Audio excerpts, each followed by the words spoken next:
The first light came not as a sudden brightness, but as a gradual thinning of the dark inside the small cot.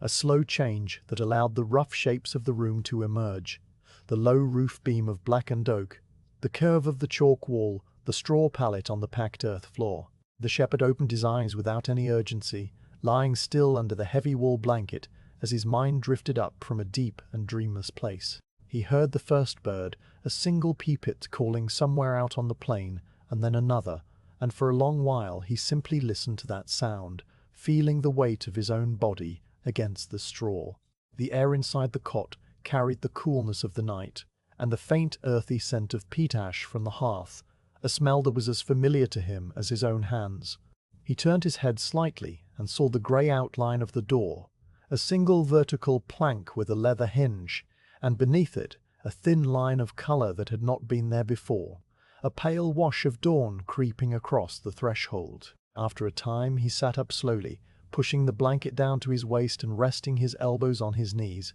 while the straw crackled beneath him. His tunic lay folded on the stool beside the bed, a simple garment of rough brown wool that he had spun and woven himself over many winter evenings, and he reached for it now with the unhurried movement of a man who had performed this action more mornings than he could count. He pulled the tunic over his head, letting its familiar weight settle on his shoulders, and then he stood to tie the rope belt around his waist, cinching it with a loop and a single knot that his fingers made without thought. The stone floor was cold under his bare feet, but it was a clean cold that spoke of the dry night outside,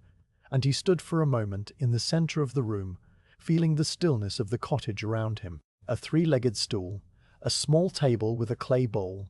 a corner where a few tools leaned against the wall, a single shelf holding a wooden cup. These were the things that filled his home, and he did not need to see them to know they were there. He crossed to the hearth and crouched down, taking a handful of dry straw from the basket and pushing it gently under the banked peat from the night before. The embers were still alive, a deep orange glow that woke instantly to the straw and sent up a thin curl of smoke, and he blew softly until a small flame caught and spread across the peat. He placed a few more pieces of dried turf on top and sat back on his heels,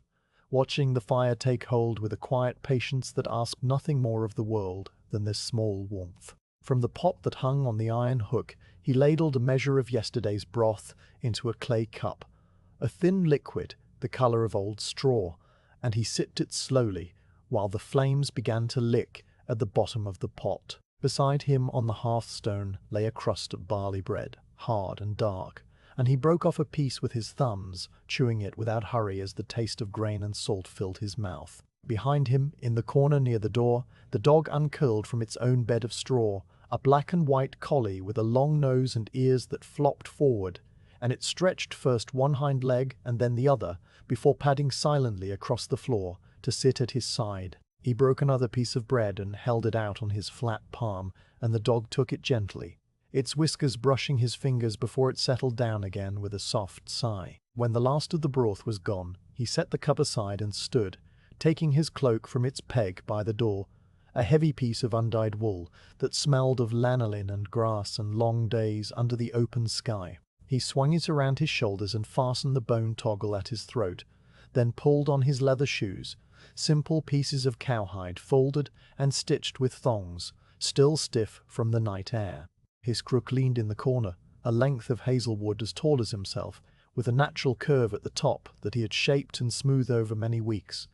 and he took it in his right hand, feeling its familiar weight and balance. The dog rose to its feet, tail giving a single slow wave, and together they pushed open the plank door and stepped out into the morning. The world outside was vast and quiet, and the shepherd stood still on the threshold as his senses adjusted to the openness after the close walls of the cot. The plain stretched away in all directions, a rolling sea of grass that moved in soft waves under the touch of a breeze that never seemed to stop blowing across Salisbury. The sky was a wide basin of pale blue, with the last colours of sunrise fading at the eastern edge into a band of yellow and rose that hung over the distant hills. The air carried the scent of damp earth and the faint sweetness of clover, and beneath that, the clean mineral smell of the chalk soil that lay only inches beneath the turf. He could taste the air as he breathed it in, a cool freshness that was still touched by the memory of the night, and he let it fill his lungs slowly before he began to walk. The path from his door to the fold was a narrow track of packed earth and white chalk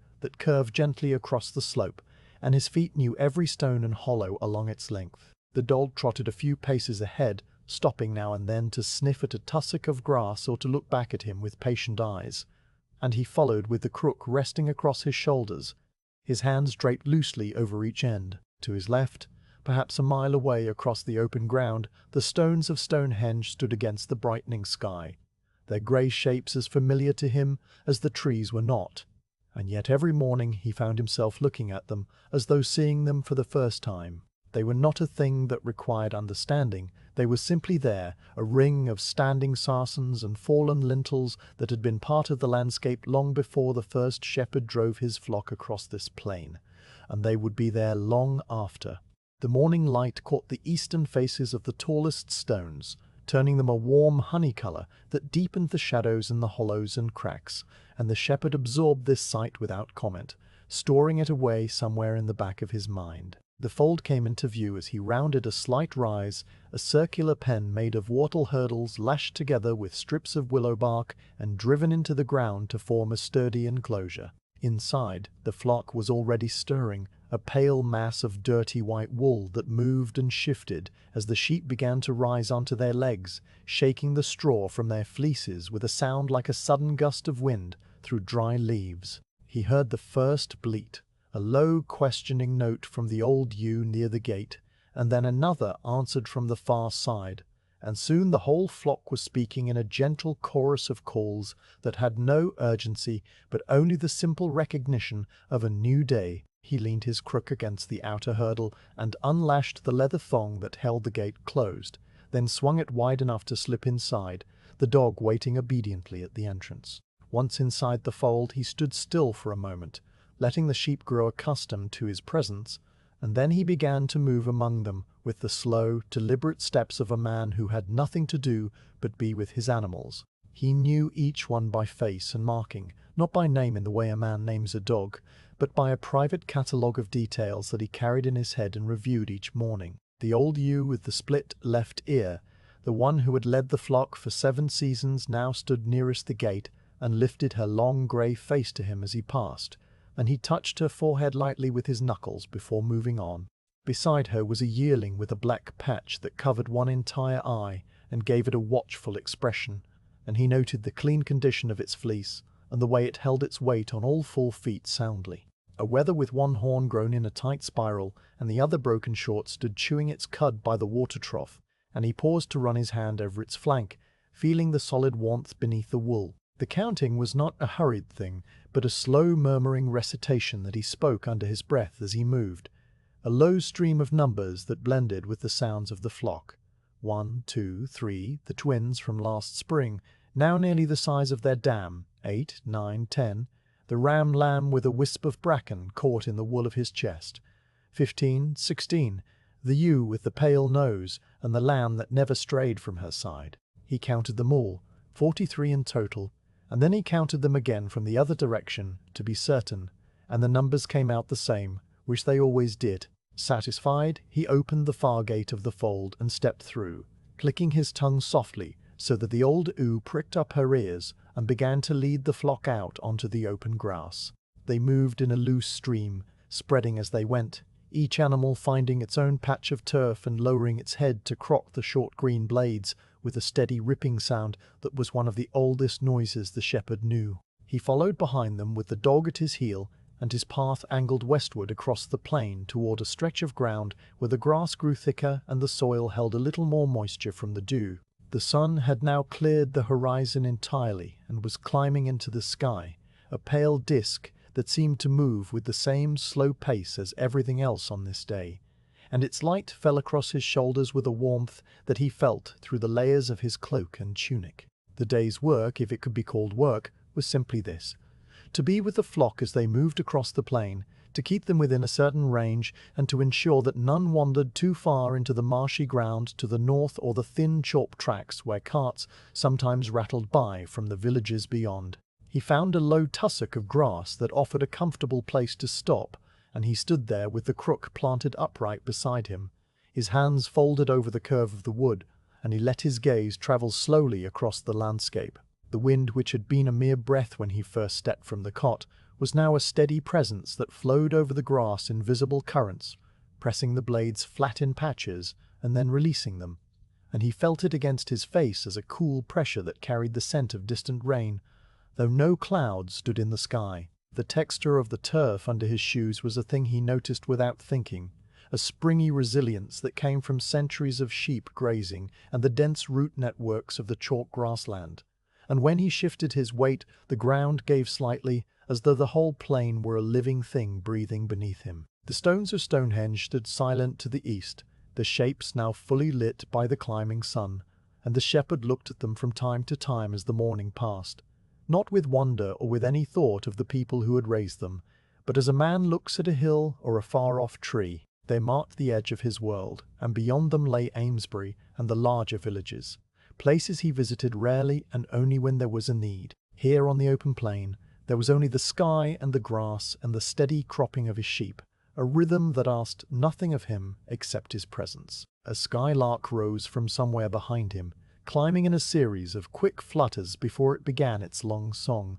a cascade of notes that fell through the air like water over stones, and he tilted his head slightly to listen. The dog, lying now in a patch of sun with its nose on its paws, twitched one ear, but did not open its eyes. The shepherd shifted the crook from his right hand to his left and drew a deep breath, tasting the same air he had tasted 1,000 times before, and found it good. Nothing pressed upon the hours ahead, and the morning opened before him as wide and empty as the plain itself, filled with small tasks that would take their own time and no more. The sun inched higher, the shadows shortened, and the distant stones continued to stand in their patient circle, holding the sky upon their grey shoulders, while the shepherd watched over his flock, and the unhurried world turned slowly through another day. The morning had worn on with a quiet evenness, and the shepherd, after watching the sun climb a little higher above the plain and feeling the first true warmth settle into the wool of his cloak, decided to move the flock nearer to the old stones. He lifted the crook from where it had been planted in the turf and gave a low whistle through his teeth, a sound that was more breath than note, and the dog rose at once from its patch of sun, shaking the loose grass from its coat and looking up at him with bright, expectant eyes. The sheep, scattered across a broad stretch of turf with their heads down in the short clover, heard the whistle and lifted their faces one by one, their jaws pausing mid-chew, and the old ewe with the split ear was the first to turn and begin a slow drift eastward, drawing the others after her like a patch of mist rolling over the ground. The shepherd followed behind them at his own pace, his eyes moving across the flock and the land ahead, and the dog wove a gentle, unhurried pattern that kept the edges from fraying without any need for a sharp command. The stones grew larger as they approached, not suddenly, but in the gradual way that a familiar hill seems to rise out of the plain when one walks toward it with slow steps. The shepherd had seen Stonehenge every day of his adult life, and yet the sight of it from a changing angle always brought a quiet settling to his mind, a sense that something solid and certain stood at the center of the world. From this distance, now no more than 300 yards, the ring of saracens showed their full grey shapes against the pale sky, great standing slabs of hard sandstone that had been hauled here in a time so distant that even the oldest stories did not reach it. They rose from the grass like a circle of ancient men turned to stone, their tops irregular where some had broken across the centuries, and a few still carried their lintels. The horizontal blocks laid across the uprights as though a giant hand had set them there. Inside the outer ring stood a smaller circle of darker stones, the blue stones that had come from somewhere far in the west, their surfaces a deep blue-grey that looked almost wet in the morning light, and they huddled together in a shape that held its own quiet mystery. A fallen lintel lay half buried in the turf near the entrance, its long, flat face scarred by weather and covered in patches of pale lichen, and beside it a single sarsen leaned at an angle, as though it had grown tired and rested its weight upon the earth. The shepherd found a place on the low earthwork that curved around the outside of the stone circle, a gentle bank of chalk and grass that might have been a ditch or a boundary in some forgotten age, and he settled himself there with his back against a natural hollow where the bank rose to meet the morning sun. The wool of his cloak cushioned him from the chill of the ground, and he stretched his legs out in front of him,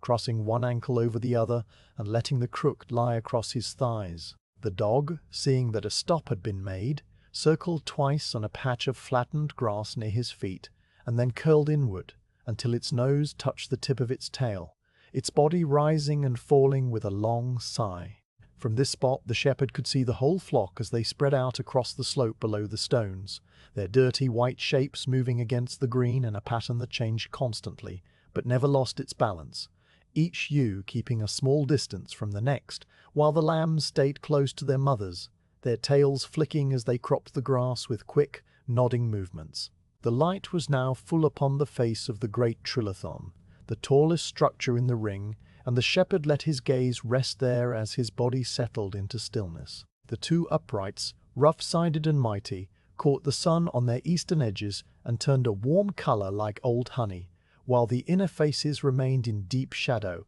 a blue-grey dimness that seemed to recede into the stone itself. The horizontal lintel that sat across their tops was not quite level, having shifted a little over the centuries, and the sunlight traced a thin bright line along its forward edge that ran from one end to the other without a break. As the minutes passed, and the shepherd did not count them,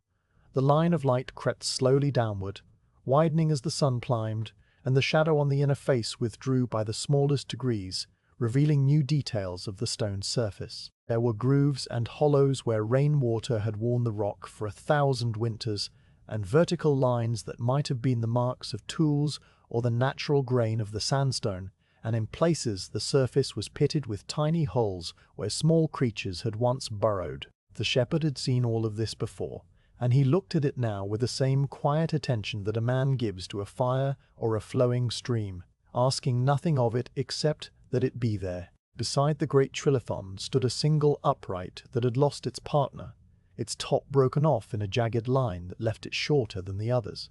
And the wind, which had now risen to a steady flow across the plain, found its way among these standing stones with a low, humming sound. The shepherd listened to that sound, a note that seemed to come from the stones themselves, a soft resonance that rose and fell as the gusts changed strength, and it blended with the rustle of the grass and the distant bleat of a lamb, so that the whole morning became a single, quiet music. He chewed absently on a stem of grass that he had pulled from beside his knee, the sweetish taste of the inner pulp spreading across his tongue,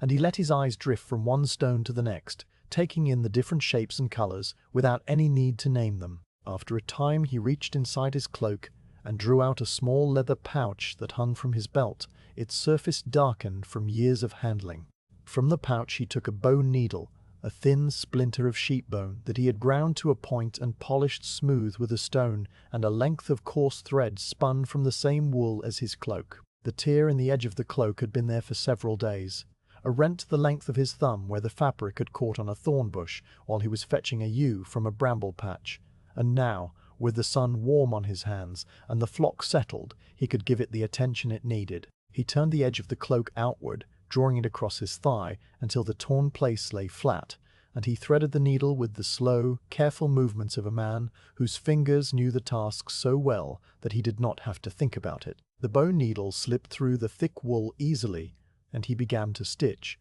drawing the thread through and pulling it snug, then turning the edge under and passing the needle through again, each stitch a small, even repetition of the one before it. The thread made a faint sound as it slipped through the wool, a soft hiss that was lost in the wind, and the shepherd's hands moved with a rhythm that was as natural as breathing, the needle piercing, the hand pulling, the thread tightening, over and over without hurry. The dog, lying at his feet, lifted its head once, and watched the stitching with mild interest, its brown eyes following the movement of the needle from left to right and back again. But after a moment it dropped its chin back onto its paws and let out a breath that stirred a few loose blades of grass. The shepherd worked on, pausing now and then to look up and scan the flock, his eyes running across the scattered white shapes as he counted them silently in his head. The old ewe was nearest to the stones, cropping the grass that grew in the shadow of the fallen lintel, and her split ear was clearly visible.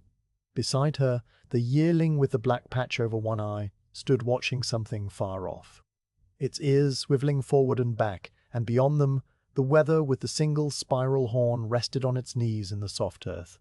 chewing its cud with the slow sideways motion that never ceased. Everything was as it should be, and the shepherd returned his eyes to his sewing.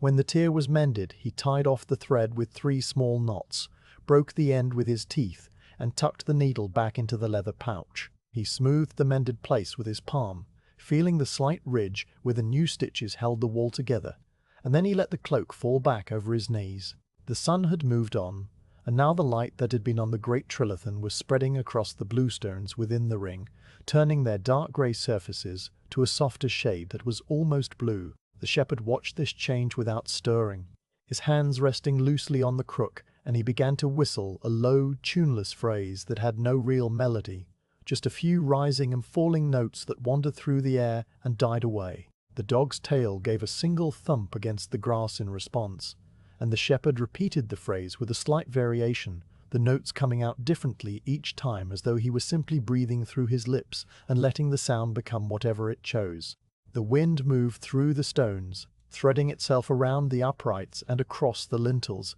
and it created a sound that was not quite a whistle and not quite a moan, a gentle rushing that seemed to come from all directions at once. The shepherd had heard the wind in many places across the plain, but here, among the stones, it had a different quality, as though the ancient rocks shaped the air itself into a softer flow. He let his head rest back against the grassy bank, and half closed his eyes, and in that drowsy state the sounds of the morning merged into one continuous presence. The wind, and the cropping of the sheep, and the distant call of a crow, and the low hum of the stones, all blending into a quiet that was deeper than silence. A little before midday a single cloud crossed the sun, a small white puff that trailed a faint grey shadow across the plain, and for a few moments the temperature dropped just enough that the shepherd opened his eyes fully and pulled the cloak a little closer. The shadow passed over the flock, and the sheep did not lift their heads, only continued their steady grazing as though the change in light was too subtle to notice. The shadow reached the stones, and the warm honey colour on the sarsens dimmed for a short while, the grey returning to its cooler tone, and then the cloud moved on, and the warmth returned, the light flooding back as if a door had been opened. The shepherd watched this small passage of time with the same calm attention with which he had watched the slow creep of the sun across the stone faces,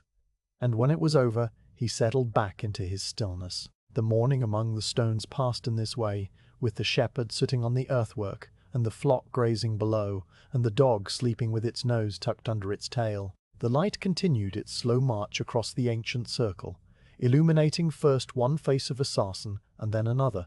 picking out the pale green of the lichen and the deeper grooves of weathering, and the shepherd let his thoughts drift without anchoring them to anything in particular. He thought of the evening before, of the quiet dark of the cot, and of the next day, which would be much like this one, and the day after that, and none of these thoughts carried any weight or urgency. The stones stood as they had always stood, a ring of patient grey giants that asked nothing and promised nothing, and in their silent company the shepherd found the same deep peace that he found in the open sky and the wide grass and the steady, rhythmic breathing of his flock. He pulled another stem of grass and placed it between his lips, tasting the greenness of it, and he closed his eyes for a minute or longer, feeling the sun on his cheeks and the wind on his forehead, and when he opened them again, everything was exactly as it had been, the stone still standing, the sheep still grazing, the dog still sleeping, and the morning continuing its slow and gentle turn toward the middle of the day. The sun reached the high point of its daily arc, and seemed to pause there, balanced directly above the plain, so that the shadows of the stones shrank to small dark pools around their bases, and the sheep cast only the briefest shapes on the grass beneath their bellies. The shepherd, feeling the midday warmth settle fully upon him, reached into the leather scrip that hung at his side and drew out the food he had packed before leaving the cot. There was a thick piece of barley bread, wrapped in a clean cloth, a wedge of hard cheese that had been pressed many months ago, and now carried a faint sharpness to its smell, and a leather flask of small beer that sloshed softly when he lifted it. He set these items out on the grass beside him, arranging them with the same unhurried care with which he did everything, and then he leaned the crook against the earthwork behind him so that both hands were free. The bread was dense and dark, studded with cracked grains that caught the light, and he broke it into pieces with his thumbs, letting the crumbs fall onto his knee. The cheese he sliced with the small iron knife that lived in his belt pouch, cutting thin, pale wafers that curled slightly at the edges, and he laid these on the bread pieces one by one. The first mouthful was dry and firm, requiring a slow chewing that filled his mouth with the nutty taste of the barley and the sharper saltiness of the old cheese. And he ate without haste, letting each bite dissolve completely before he took the next. The dog, who had been sleeping, lifted its nose at the scent of the cheese and opened one eye, but it did not rise, merely watching the shepherd's hand as it moved from food to mouth and back again with a patient hope. The shepherd broke off a corner of bread and a sliver of cheese and placed them on the grass within reach of the dog's tongue, and the dog took them delicately, its whiskers twitching, before settling its chin back onto its paws with a satisfied breath. The small beer was cool from having been stored in the dark cot overnight, and the shepherd drank it in slow sips, tipping the leather flask just enough that the liquid ran out in a thin stream over his tongue. It was a thin drink, brewed from the second rumming of the malt, carrying only a whisper of the honey that had started the fermentation, and its taste was lightly sour and refreshing in a way that plain water never quite was. He let each sip rest in his mouth for a moment before swallowing, and between sips he held the flask loosely in his lap and watched the flock, which had settled into its own midday stillness. The sheep had stopped their steady movement across the slope and stood in loose groups, some lying down with their legs tucked under them and their heads lifted toward the horizon, others standing motionless with their eyes half closed,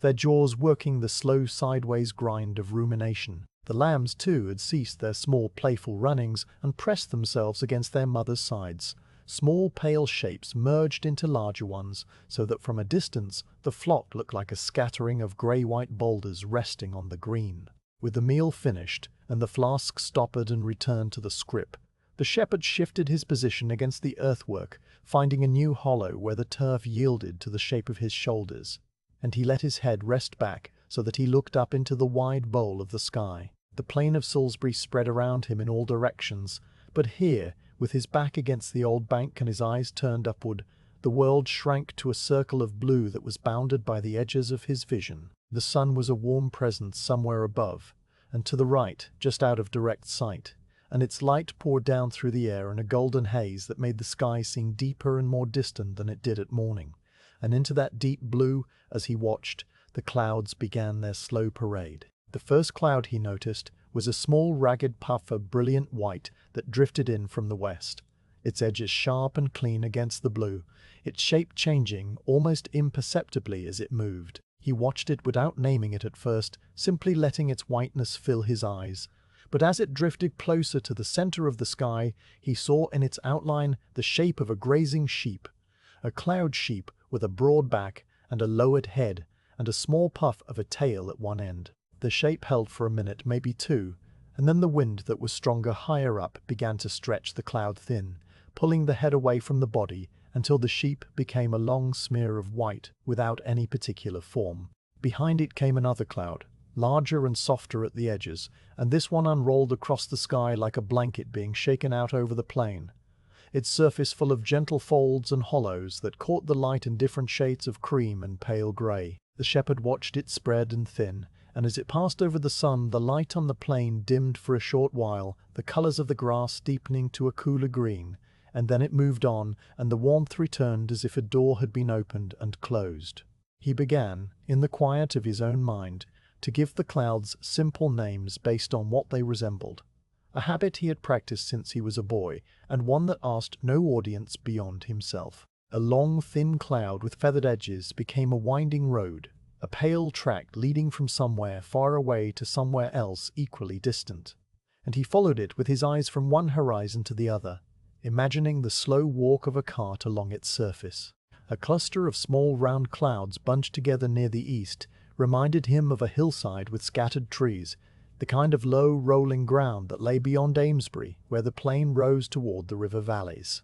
A single tall cloud that grew upward in a column, its top spreading like a crown, became a great haystack of the sort farmers built in late summer, and he thought of the smell of dried grass and the scratch of straw against his arms as he had helped with such a stack many years ago. The cloud haystack stood for a long time, resisting the wind that tore at its edges, and then it slowly crumbled into a dozen smaller pieces that scattered and faded. The warmth of the sun on his cloak and the gentle weight of the meal in his stomach began to work on the shepherd, and his eyelids grew heavy. He did not fight this drowsiness, for there was nothing to fight and nothing to guard against. The flock was safe. The dog was a warm presence at his feet. The stones stood their eternal watch nearby, and the world would continue its slow turning whether he watched it or not. He let his eyes close for what felt like a moment, and the sounds of the plain came to him more clearly in the darkness behind his lids. He heard the cropping of the sheep, that steady rip-rip of grass being torn and chewed, a sound that had no beginning and no end, but simply continued like the breath of the land itself. He heard the soft bleating of a lamb somewhere to the left, a single questioning note that was answered by the deeper call of its mother, and then both fell silent. He heard the wind moving through the stones, that low humming sound that he had listened to all morning, and it grew and faded in slow waves that matched the rise and fall of his own chest. A skylark, perhaps the same one from earlier or another, poured its song down from somewhere high and invisible, and the notes seemed to hang in the air above him like a fine rain of sound. All these noises blended together into a soft fuzz that wrapped around the shepherd's mind like a second blanket, and he drifted in a state that was not quite sleep and not quite waking, a place where time became a gentle, formless thing. In this half-sleep, the cloud shapes continued to pass across the inside of his eyelids, now transformed by his drowsy mind into softer and stranger forms. A long rolling cloud became a flock of sheep, moving slowly across a blue field, their cloud fleece catching the light in exactly the same way as his own flock's wool caught the sun when the animals moved across a slope. A small bright puff that hung alone near the zenith became the chalk-white shape of a shepherd's cot, like his own, its cloud walls rounded and soft, its cloud roof thatched with streaks of paler vapor. He saw, without any conscious effort, a winding path of cloud that tracked across the sky like the path he walked each day from cot to fold, and he followed it in his mind from the doorway of the cloud cot to the gate of the cloud fold, passing through cloud fields where cloud sheep grazed and cloud winds blew. The images came and went without any logic, dissolving one into the next as the real clouds must have been dissolving above him, and his breathing slowed until it matched the slow rhythm of the plain itself. The dog, feeling the weight of the midday stillness just as keenly, had stretched out on its side with its legs extended and its belly pressed flat against the cool grass. Its eyes were closed, and its ears, usually alert to every small sound, lay flapped forward in relaxation. Sometimes its paws twitched and a small whimper escaped its throat, and the shepherd, somewhere in his drifting state, heard these small sounds and knew that the dog was dreaming of something, perhaps of chasing rabbits through the long grass or of working the flock across an open field. The sound of the dog's breathing joined the other sounds of the plain, a soft, regular rhythm that was just audible beneath the wind and the cropping and the distant lark. The sun, imperceptibly to any who lay beneath it, had begun the long, slow slide from its high point toward the west, and the shadows that had shrunk to nothing were now beginning to inch outward again across the grass, though so slowly that no eye could mark their movement. The stones of Stonehenge, which had absorbed the morning light deep into their grey bodies, now radiated a gentle warmth that could be felt by a hand laid against their surfaces, and the lichen on their shaded sides stood out more clearly as the angle of the light shifted. The flock remained in its midday stillness, a few sheep rising now and then to change position or to crop a mouthful of grass before lying down again, and the lambs dozed with their small heads resting on their mother's warm fleeces, their tails giving an occasional flick against the flies that buzzed low over the turf. The shepherd opened his eyes once, briefly, and saw that everything was as it had been. The stones still standing in their patient ring, the flock still resting on the slope below, the sky still carrying its slow procession of clouds from west to east. He closed his eyes again and let out a long breath through his nose, and the half-sleep took him back without resistance, pulling him down into a deeper stillness, where there were no thoughts of yesterday or tomorrow, only the warm weight of the sun on his cloak, and the soft sound of the wind threading through the ancient stones, and the steady, peaceful certainty that nothing in the world required his attention at this moment. The clouds continued their journey overhead, great white mountains and thin feathered wisps and broad sheets of grey-white that dimmed the sun for minutes at a time, and the shepherd's mind drifted among them like a boat on a slow river, carried without effort, from one quiet image to the next, and the midday rest stretched on across the plain. A golden pause in the center of an unhurried day. The sun had begun its long slant toward the western edge of the plain when the shepherd opened his eyes fully and drew a deeper breath, the kind of breath that signals the end of a rest and the return to small tasks. His back was warm where it had pressed against the grassy earthwork, and his legs were a little stiff from sitting still for so long, so he straightened them slowly, feeling the pleasant stretch in his knees and ankles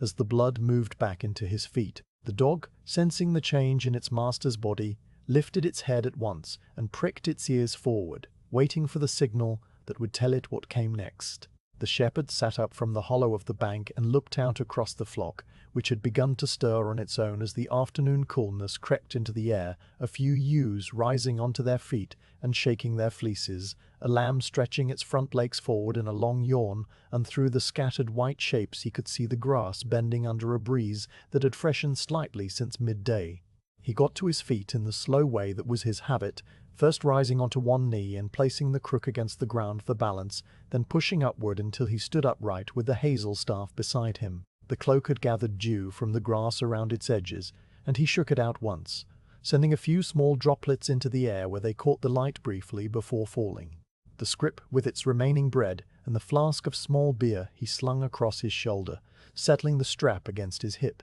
and the dog stood ready with its tail held low and its eyes fixed on his face. The shepherd gave that low whistling breath through his teeth, the one that meant the flock should begin to move, and the dog set off at a quiet trot to gather the far edges of the scattered sheep, weaving a gentle pattern that pressed them slowly together into a loose and drifting whole. The old ewe with the split ear, who had been lying nearest the fallen lintel in the shadow of the great stones, rose when she heard the whistle and turned her grey face toward the shepherd, as if waiting for further instruction. He did not need to give any. She knew the afternoon circuit as well as he did, and after a moment of consideration she began to walk southward along the curve of the plain, her lambs falling in behind her, and the rest of the flock followed in a straggling line that spread out across the turf like water, finding its own level. The shepherd walked behind them at a distance of perhaps 20 yards, his crook held loosely in one hand, and his path traced a long arc that circled the stones clockwise, moving away from the ancient ring and out toward the shallow dip of the dry valley that lay to the south. The ground changed under his feet as they left the immediate area of the earthwork and the fallen stones, the grass becoming thicker and softer, where the chalk subsoil gave way to a slightly deeper layer of loam that had gathered in the long centuries of leaf fall and decay. The texture of the turf shifted from the springy, close-cropped sward that grew around Stonehenge to a longer and more varied growth, blades of fescue and meadow grass that reached to the middle of his calf in places, their tips tinged with the pale gold of late summer. Scattered among these taller grasses were the tiny flowers that bloomed in the chalk downland, and the shepherd noticed them as he walked without breaking his stride or stopping to examine them. There were the white cups of stitchwort, each petal a small oval of clean brightness that seemed to float above its thin stem, and the yellow clusters of bird's foot trefoil, a low creeping plant with pea-like flowers that stained the grass with patches of warm colour, and here and there a single stem of pale purple self-heal with its hooded blossom held upright like a tiny bell that rang only silence. These flowers were as familiar to him as the faces of his sheep, and he passed among them with the quiet recognition of a man who had walked this ground in every season and knew each small turning of the year by the plants that rose and fell beneath his feet. The path he followed was not a path in the way that a road is a path, marked and maintained and travelled by many feet, but rather a subtle line across the plain that had been trodden by generations of shepherds before him. A slight depression in the turf that ran from the stones to the dry valley and back again, its course marked by nothing more than a faint change in the colour of the grass where countless leather shoes and sheep hooves had pressed the earth a little harder. He walked in the centre of this old track, and his feet fell into the rhythm of it naturally, his pace slow and steady, his weight shifting from one leg to the other in a rolling gait that covered the ground without any sense of hurry. The crook swung gently in his hand, its iron-shod heel touching the earth every few steps, with a soft thunk that punctuated the silence, and the dog ranged ahead and to the sides, pausing now and then to check back with a glance or to wait for the slower ewes who had stopped to crop a particularly rich patch of clover. As they came over a low rise and began the gentle descent into the dry valley, the shepherd saw the whole flock spread before him in a broad half-circle, their dirty white fleeces bright against the darker green of the lower ground. The valley was a shallow fold in the plain, not deep enough to be called a valley in the hill country, but clearly noticeable from the rise, its floor perhaps 10 feet lower than the surrounding land, and its sides gentle enough that a man could walk down them without altering his stride. No stream ran through it, for the chalk absorbed the rain before it could gather into flowing water, but the soil at the bottom held the moisture longer than the higher ground, and the grass there was a richer green, shot through with the deeper color of clover and the silvery sheen of yarrow leaves. The sheep, knowing this, had quickened their pace as they approached the dip, and now they were spreading out across the valley floor with their heads down, tearing at the lush grass with a steady urgency that had been absent during the morning graze. The shepherd paused at the top of the rise to watch them settle, his hands folded over the top of the crook and his chin resting on his knuckles. From this vantage point he could see each member of the flock, and he began the slow counting that he did whenever the sheep had moved to new ground, a murmured recitation that ran under his breath like a prayer. He started with the old ewe, who had taken up a position near the center of the valley where the grass was thickest, and she was marked down in his mind with her split ear and her steady stance, her lambs flanking her on either side. Next came the yearling with the black patch over its eye, standing a little apart from the others near the western slope, and then the wether with the single spiral horn, which had lain down already with its legs folded under it, and was chewing its cud in the slow sideways motion that never stopped. He counted the twins from last spring, now nearly unrecognizable as yearlings themselves, but still bearing the slight matching crooks in their left horns that marked them as siblings, and he counted the ram lamb with the wisp of bracken still caught in the wool of his chest, a small brown flag that had been there since morning. One by one, he added them up, the numbers running together in his quiet voice, and when he reached the other side of the flock he had 43, the same number that always came out if no mischance had occurred. He counted them again from the other direction, starting at the western slope and working back to the center, pointing with his eyes rather than his crook, and the numbers matched exactly as they had the first time, as they had in the fold at dawn, as they did every day of every season that he could remember. This second counting was not born of any anxiety, but simply of the habit of thoroughness, the same habit that made him check the gate of the fold each evening and test the thongs that held the hurdles together, and when it was done he let out a breath that was not quite a sigh, and continued his slow walk down into the valley. The descent was easy and gradual, the grass giving way under his feet with the same springy resilience it had on the higher ground, and as he reached the floor of the valley he smelled the difference in the air. A slightly damper scent that carried the coolness of the deeper soil and the rich green smell of clover in full leaf. The sheep shifted around him as he walked among them, not moving away with any fear, but simply adjusting their positions slightly, a ewe taking a step to the left as he passed, a lamb looking up with grass hanging from its mouth, before returning to its grazing. He moved through them like a slow boat through still water, leaving no disturbance in his wake, and the dog, which had followed him down the slope, settled at the valley's edge, with its nose pointed into the breeze and its ears tracking the small sounds of the afternoon. The shepherd found a place to stop near the center of the valley floor, where a flat stone had been exposed by centuries of erosion, its surface pale grey and lightly pitted, and he sat down on it with his back to the warm afternoon sun. From this position he could see the rise he had just descended, its crest traced by the faint line of the shepherd's track, and beyond that, perhaps a mile away, and half hidden by the heat haze that shimmered over the plain, the tops of the tallest stones of Stonehenge were just visible against the pale blue sky. The sight of them, reduced by distance to small grey shapes that might have been anything at all, settled something in his mind, a quiet confirmation that all was in its place and nothing had shifted while he walked. A sound reached him then that was not the wind or the cropping of the sheep or the distant lark. It was the faint tolling of a bell, coming from far to the east, where the village of Amesbury lay hidden in its fold of the river Avon.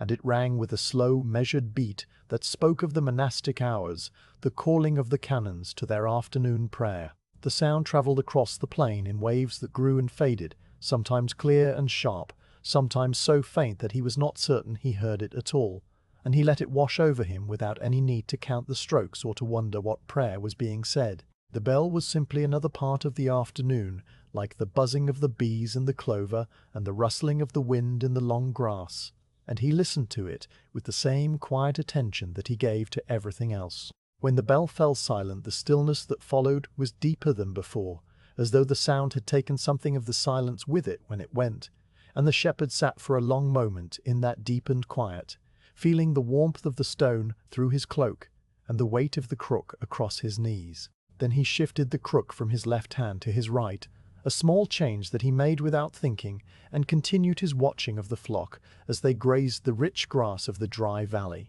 The afternoon passed in this way, with small, repeated actions that filled the hours without hurrying them. He rose from the flat stone and walked a slow circuit of the valley floor, checking that no sheep had wandered up the far slope toward the marshy ground that lay beyond the next rise, and he paused to pull a thistle that had grown up among the clover, its purple head just beginning to open, setting it aside where the sheep would not prick their noses on its spines. He returned to the stone and sat down again, and this time he took out the bow needle and a torn scrap of wool cloth that he kept for patching, and he stitched a small square over a worn place on the knee of his tunic, the needle passing in and out with the same even rhythm as before, his fingers moving through the task while his eyes continued their slow survey of the flock. The dog, growing restless after an hour of stillness, rose and made a wide circle around the valley, sniffing at the entrance of a rabbit hole and sneezing at the dust, and then it came back to its spot at the valley's edge and settled down again with a long sigh.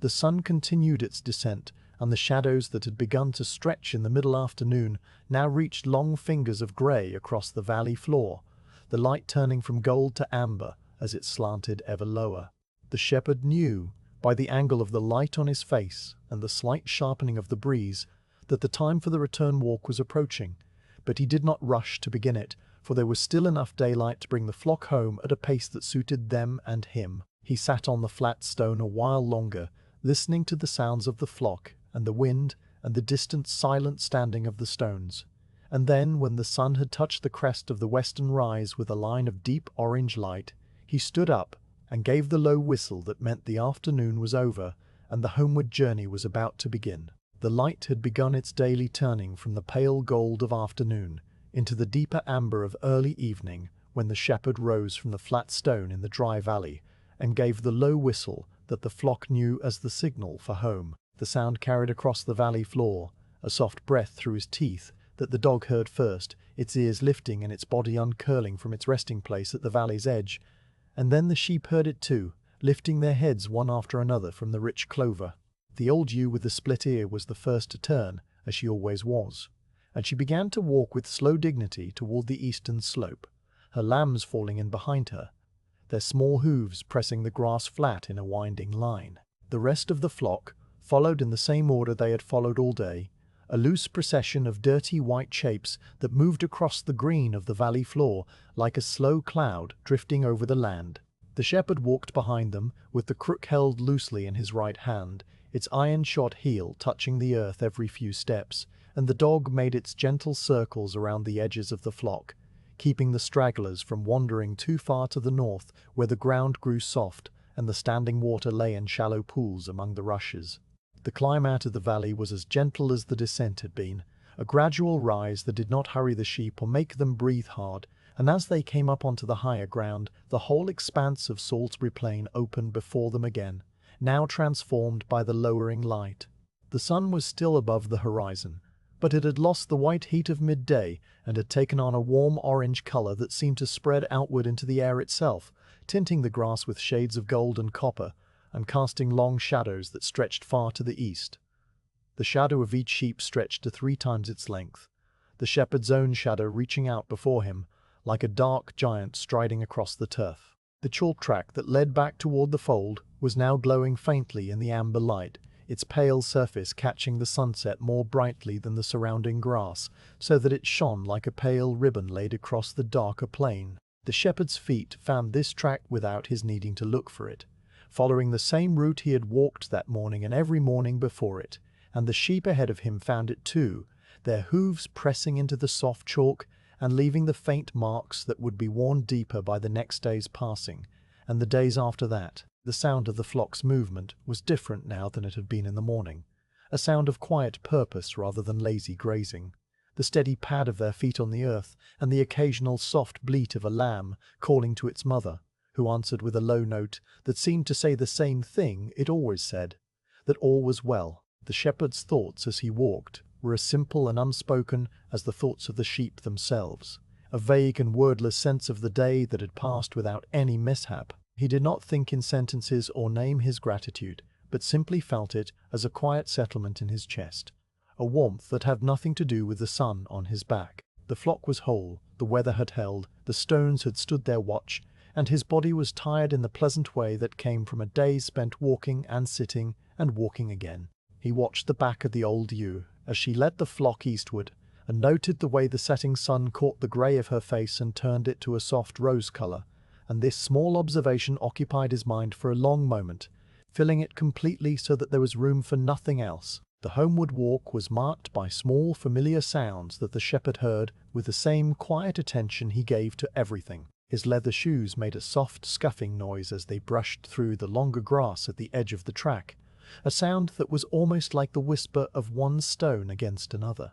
His leathern belt, which had stretched a little in the damp of the morning and was now drying in the evening air, gave a faint creak with every third or fourth step, a small high note that punctuated the rhythm of his walking. The lambs called to their mothers in a scattered chorus of high bleats that rose and fell as they moved, and the ewes answered in their deeper voices, creating a back and forth of sound that wove through the flock like a thread through cloth. The dog's paws made no sound at all on the soft turf, but sometimes its collar, a simple leather strap with a bone toggle, clicked against its own teeth as it turned its head,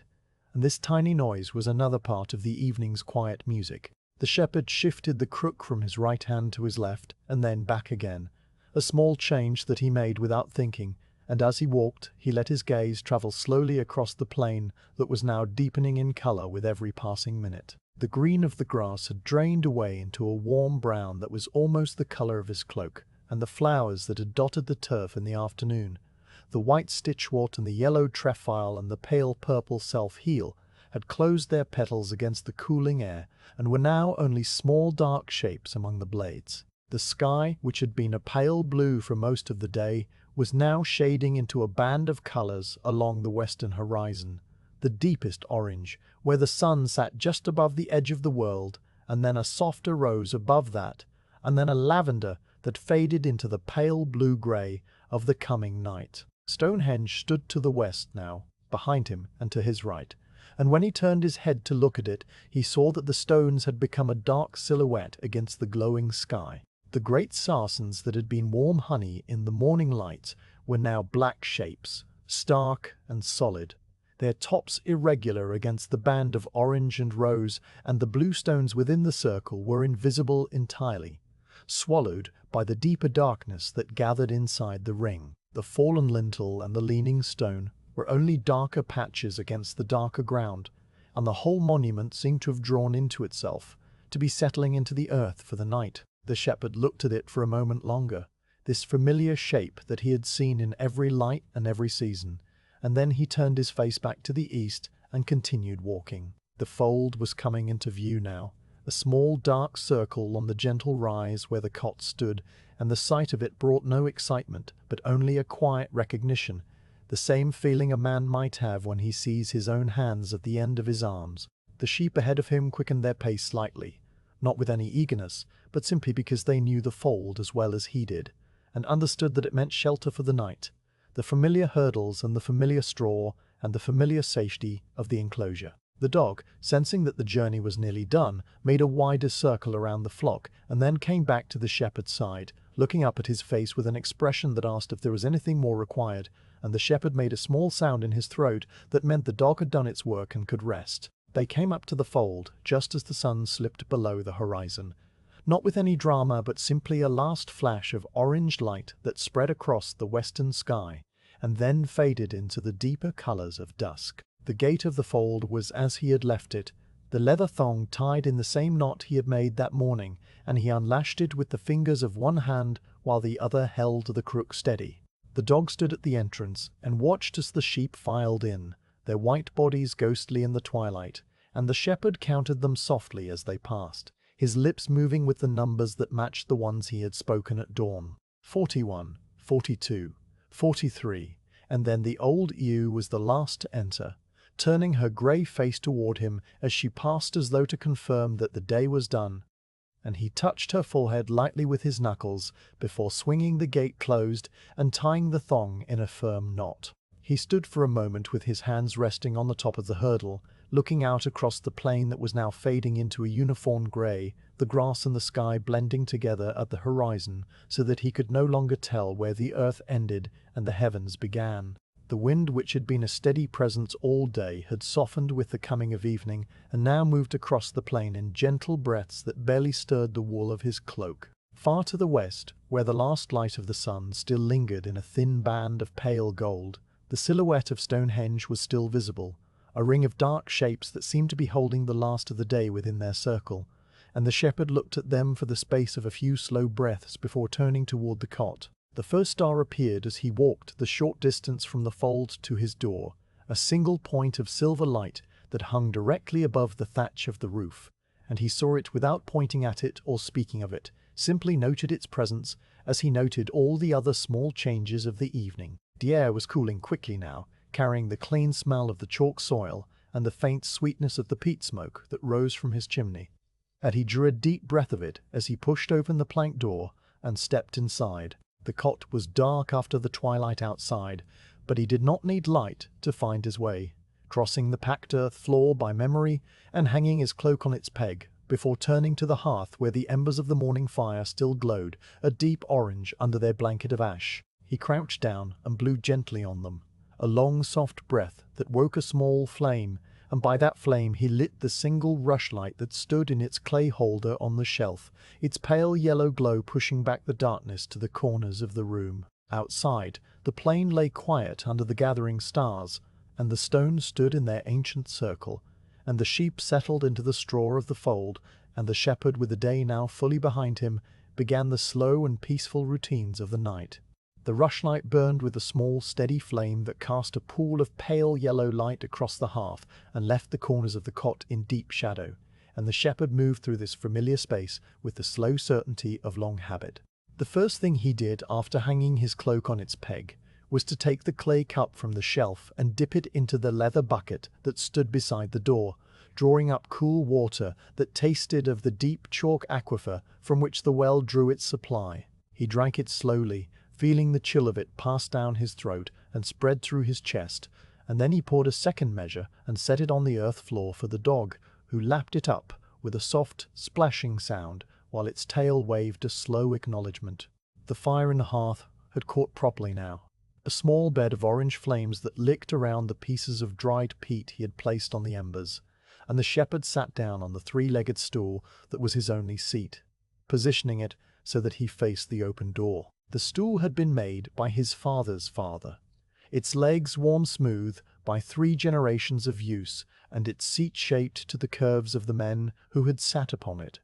And when the shepherd settled his weight onto it, the wood received him with a familiar creak that was almost a voice. He leaned the crook against the wall beside him, within reach should he need it in the night, and then he unlaced his leather shoes and set them side by side under the stool, feeling the coolness of the packed earth against the soles of his feet. The dog, having finished its water, circled twice on the patch of straw near the threshold, and then dropped down with a long sigh, its body curling inward until its nose touched the root of its tail, and its eyes blinked slowly in the firelight. The sound of the flock bedding down in the fold came through the open door, a soft, continuous rustle of straw and wool that the shepherd had heard every night of his adult life, and that he listened to now with the same quiet attention he gave to his own breathing. The sheep were settling into their accustomed places, the old ewe by the gate as she always did, the wether with the single horn near the water trough, The lambs pressed close against their mothers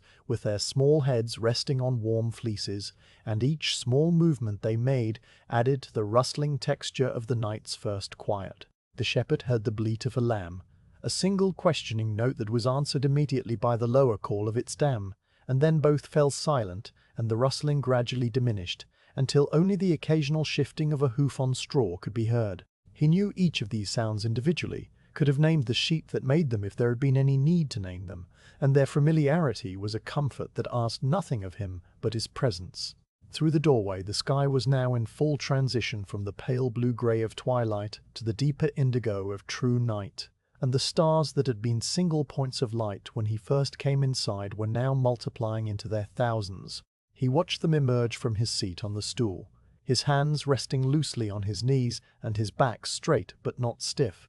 and he saw how the brightest stars appeared first, and the dimmer ones filled in the spaces between them as the darkness deepened. The great band of the Milky Way stretched across the roof of the sky from the northern horizon to the south, a river of pale light that seemed to flow without moving, and the shepherd knew this sight as well as he knew the plain by day. But he looked at it now with the same quiet absorption, letting his eyes travel slowly along its length, and noting the darker patches where the star streams seemed to thin and scatter. The dog at his feet breathed in a deep rhythm, its sides rising and falling under the black and white of its coat, and sometimes its paws twitched as they had in the afternoon, its sleeping mind chasing some dream rabbit across a dream field. The air coming through the door was cool but not cold, carrying the clean mineral scent of the chalk soil and the faint sweetness of the night-blooming flowers that opened their petals only in darkness, and the shepherd breathed it in slowly, feeling it fill his lungs with a freshness that was different from the air of the day. There was no wind now, or only the barest movement of air that could not be called wind, and the silence that lay over the plain was so deep that he could hear the small sounds within it as distinct and separate things. The soft crackle of the peat in the hearth, the distant call of a fox somewhere far to the north, the very faint rustle of a mouse in the thatch above his head, the even breathing of the dog, and behind and beneath, all of these the deep steady silence of the sleeping flock. All of these were notes in a quiet music that played just for him in the small circle of the rushlight's glow. After a time he rose from the stool and went to the small shelf where he kept his few possessions, and from it he took a lump of beeswax and a length of linen thread. The rushlight needed tending, for the pith of the rush had burned down and the flame was beginning to gutter in its own wax, and he set about replacing it with the same slow care that he gave to every small task. He dipped the new rush into the melted beeswax that he kept in a small clay pot, letting it soak until the pith was saturated, and then he laid it on the shelf to cool before lighting it from the old flame and setting it into the clay holder. The new light burned brighter for a moment, sending shadows leaping up the walls, and then it settled into the same steady glow as the old one, and the shepherd returned to his stool with the small satisfaction of a thing done well. The plain outside was now fully dark. The grass and the earth and the distant stones all dissolved into a single uniform blackness that began at his doorstep and extended to the far horizon without a single point of light to break it. Only the stars above gave any illumination, and their light was so distant that it did not touch the ground, but only made the sky itself seem like a vast dark cloth, scattered with tiny holes through which a brighter world shone. The shepherd, looking out at this darkness, felt no fear and no loneliness, for the dark was as familiar to him as the light, and the solitude was not an emptiness but a fullness, a presence that held him as surely as his cot held him against the weather. He had lived alone for many years, since his mother had died and left him the flock and the cot and the crook that had been his father's, and he had never felt the need for other human voices, finding in the speech of the sheep and the sound of the wind and the silent company of the stones all the conversation that his spirit required. The fire had burned down to a steady glow of red embers, and the shepherd rose one last time to bank it for the night, covering the hot coals with a thick layer of dried peat dust that would hold the warmth until morning without bursting into flame. He took the rushlight from its holder and used it to light his way to the straw pallet in the corner, and there he set it on the small block of wood that served as a bedside shelf, its flame now the only light in the room. He lay down on the pallet without removing his tunic, drawing the heavy wool blanket up to his chin and resting his head on the rolled cloak that served as a pillow, and the straw shifted beneath him with a soft crackling that was the last voice of the waking world. The dog, seeing its master retire, rose from its place by the door and padded silently across the floor to lie down beside the pallet, its body a warm presence in the darkness that the shepherd could feel without touching. He lay on his back and looked up at the underside of the thatch, where the faint glow of the rushlight caught the rough ends of the straw and made them gleam like pale gold threads woven into a dark cloth, and he listened to the deep and regular breathing of the dog, and the more distant breathing of the flock, in the fold and the vast encompassing silence of the plain under the stars. His eyes grew heavy, the same heaviness that had come upon him in the midday rest, but now deeper and more complete, and he let them close without resistance, feeling the weight of the day settle into his bones, the miles walked, and the hours watched, and the small tasks done, all of them now dissolving into the soft darkness of approaching sleep. The rushlight guttered once, and then steadied, and the shepherd's breathing slowed to match the rhythm of the dog's, and the cot grew still, and the fold grew still, and the plain stretched silent under the turning stars, holding everything in its ancient and patient embrace. The shepherd slept the deep and motionless sleep of a man whose body had spent the day in steady work, and whose mind had carried no burden heavier than the counting of sheep, and for many hours he did not stir from the straw pallet. The rushlight had burned down to a faint orange ember that was barely aglow, and the fire in the hearth was a banked bed of warm ash that breathed the soft heat into the small room, and the dog lay curled beside the pallet with its nose tucked under the root of its tail, and nothing moved in the darkness except the slow rise and fall of two sleeping bodies. Outside, the plain lay under the deep blackness of a night that had no human eyes to witness it, and the stars turned in their great slow wheel overhead, and the stones of Stonehenge stood silent in their circle half a mile to the west, and the flock slept in the fold with their heads resting on each other's warm fleeces,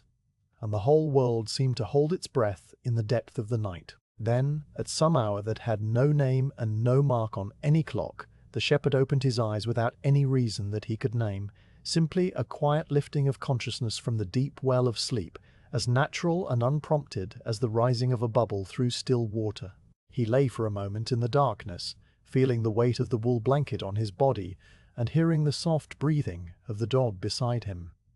And then he sat up slowly, the straw crackling under his movement, and he swung his bare feet to the packed earth floor. There was no urgency in his rising, no alarm or sudden thought that had woken him, only a quiet pull to check on the flock, as he had done on so many other nights, a habit that had become part of his body's rhythm, like the beating of his heart or the drawing of his breath. He stood and found his leather shoes where he had left them under the stool, and he pulled them on without lacing them, and he took his cloak from its peg and swung it around his shoulders against the chill of the night. And the dog, which had woken at the first sound of the straw crackling, rose to its feet with a yawn that showed its pale teeth, and then shook itself once, ready to follow him wherever he went. The plank door swung open on its leather hinge with a soft groan that seemed loud in the stillness, and the shepherd stepped through it into a world transformed. When he had last looked out, the night had been a uniform blackness under a sky of scattered stars, but now the half-moon had risen while he slept, and it hung low in the southwestern sky like a silver bowl turned on its side, pouring a pale light over the whole plain. The grass, which had been black, was now a sea of soft grey that moved in gentle waves under the lightest touch of the night breeze, and the white shapes of the sheep in the fold had taken on a faint luminescence, as though the moonlight had soaked into their wool and was now glowing back out of it. The thatch of the cot beside him was edged with silver along its ridge, and the chalk track that led away across the plain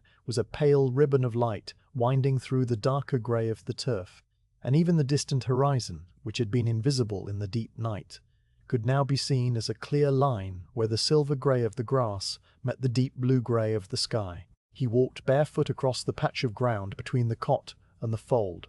the grass cool and slightly damp under the soles of his unlaced shoes, and the dog padded silently beside him with its ears pricked forward and its nose testing the night air for any scent that did not belong. The fold rose before him, its wattle hurdles dark against the moonlit sky, and as he approached he heard the small sounds of the sleeping flock, the deep steady breathing of the ewes and the occasional soft snuffle of a lamb, dreaming, and the faint rustle of straw as one sheep shifted its weight and settled again. He stood at the gate and looked through the bars of the hurdle, and his eyes, long accustomed to the dark, made out the shapes of every animal in the fold. The pale piles of wool that were his ewes, the smaller shapes of the lambs pressed close,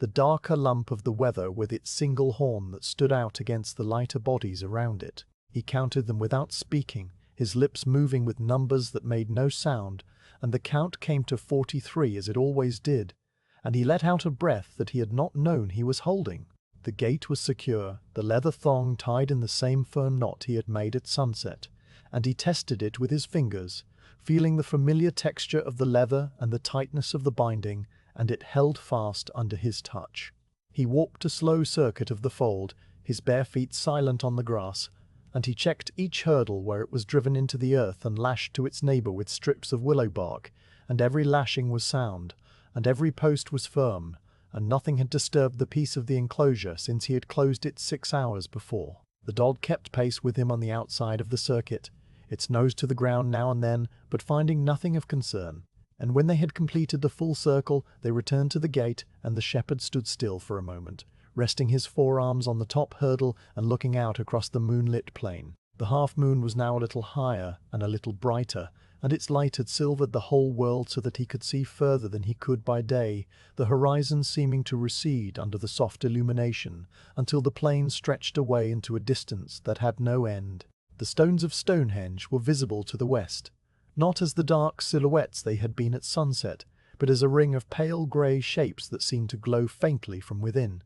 their sarsen faces catching the moonlight on their eastern sides, and reflecting it back with a soft sheen that made them look almost like standing water, frozen into stone. The blue stones within the circle were darker patches against the brighter grey of the outer ring, and the fallen lentil near the entrance was a long pale shape lying flat on the silvered grass, and the shepherd looked at it all with the same quiet recognition he had felt 1,000 times, knowing that the stones were keeping their night watch just as he was keeping his. There was a restless ewe near the far side of the fold, a young one with a pale face and a small notch in her right ear, and she was standing while the others lay sleeping, her head lifted and her ears swivelling forward and back, as though she had heard something in the night. The shepherd, noticing her, made a soft sound in his throat, a low murmur that had no words but carried reassurance, and he walked around the inside of the fold to where she stood. She watched him come with her dark eyes reflecting the moonlight in 2 small silver points, and when he reached her, he laid his hand gently on her fleece, feeling the warmth of her body through the wool and the slight tension in her muscles. He stood beside her for a long moment, his hand moving in slow circles on her back, and gradually the tension left her, and she lowered her head and lay down again in the straw, folding her legs under her with a soft grunt, and the shepherd stayed until her breathing had slowed to match the breathing of the flock, and then he turned and walked back to the gate. The night air was cool on his face and his bare ankles, carrying the clean scent of the chalk and the faint sweetness of the night-blooming catchfly that opened its white petals only under the stars,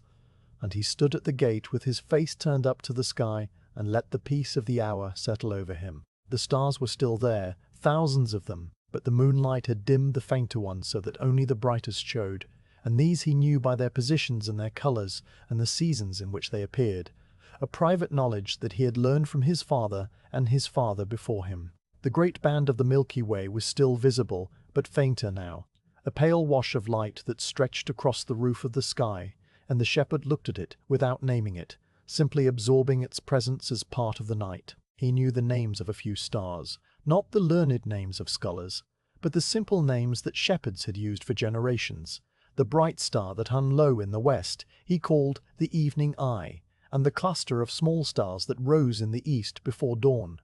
he knew as the 7 sisters, and the great square of stars that crossed the zenith in autumn he thought of as the shepherd's fold, though he did not speak these names aloud, only turned them over in his mind, smooth tones in a pocket. The dog, which had been sitting patiently at his feet, rose and shook itself, its collar jingling softly, and the shepherd took this as a sign that the watch was complete. He gave one last look to the fold, and one last look to the distant stones, and one last look to the moon that was now sailing in a clear sky above the plain, and then he walked back to the cot with the same slow, barefoot steps he had used to leave it. Inside, the darkness was complete, the rushlight having burned out entirely, but he found his way to the pallet by memory and touch, his hand brushing the rough wall of chalk and the smooth wood of the stool and the warm fur of the dog as it settled back into its place. He lay down and pulled the blanket to his chin, and the straw received him with a familiar crackle, and he closed his eyes and felt the deep sleep that had held him before rising now return, washing over him in slow waves that pulled him gently down into a place where there was no moon and no plain and no flock, only a warm and silent darkness that cradled him like a cupped hand. And his breathing slowed and deepened, and the cot and the fold and the stones all rested together, waiting in perfect stillness to the first light of the fed at the tongue. The morning came again, as it always did, with the gradual thinning of the dark and the first tentative notes of the peepits out on the plain, and the shepherd rose from his pallet with the same slow unfolding of limbs that began every day of his life. He had slept deeply after the moonlit watch, his body sinking into the straw as though it were a second bed of earth, and now he felt the pleasant looseness in his joints that came from a full night of rest. The dog, already awake and sitting by the door, thumped its tail against the packed earth in greeting,